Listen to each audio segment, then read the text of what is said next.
अल्हम्दुलिल्लाहि रब्बिल आलमीन वस्सलातु वस्सलामु अला सय्यदिल मुरसलीन अम्मा बाद फ़ाऊज़ु बिल्लाहि मिनश शैतानिर रजीम बिस्मिल्लाहिर रहमानिर रहीम। आप देख रहे हैं R.Q क्रिएशंस और मैं हूं आपका होस्ट राव क़य्यूम सईद। और आज का हमारा टॉपिक ऑफ डिस्कशन है फ़ज़ाइल सूरह अल-ज़लाल।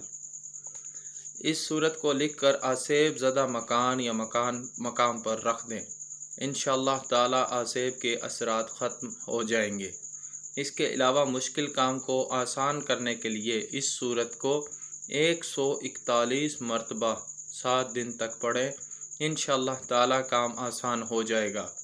इस सूरत को रोज़ाना बाद नमाज फ़ज्र पढ़ने का मामूल बना लेने से दिल में खौफ इलाही पैदा होगा और दिल नेक अमाल की तरफ बेहद माइल होगा। हज़रत अबू हुरैरा रज़ी अल्लाह ताला अन्हु से रवायत है कि सरकार दो आलम सल्लल्लाहु अलैहि वसल्लम ने फरमाया कि जो शख्स रात को सूरत अल-ज़लाल पढ़े तो इसे निस्फ़ कुरान के बराबर अजर दिया जाएगा। दर मंशूर जिल्द नंबर 6। तो ये थी आज की अहम तरीन वीडियो। उम्मीद है आपको पसंद आई होगी। Thank you. अल्लाह हाफिज़।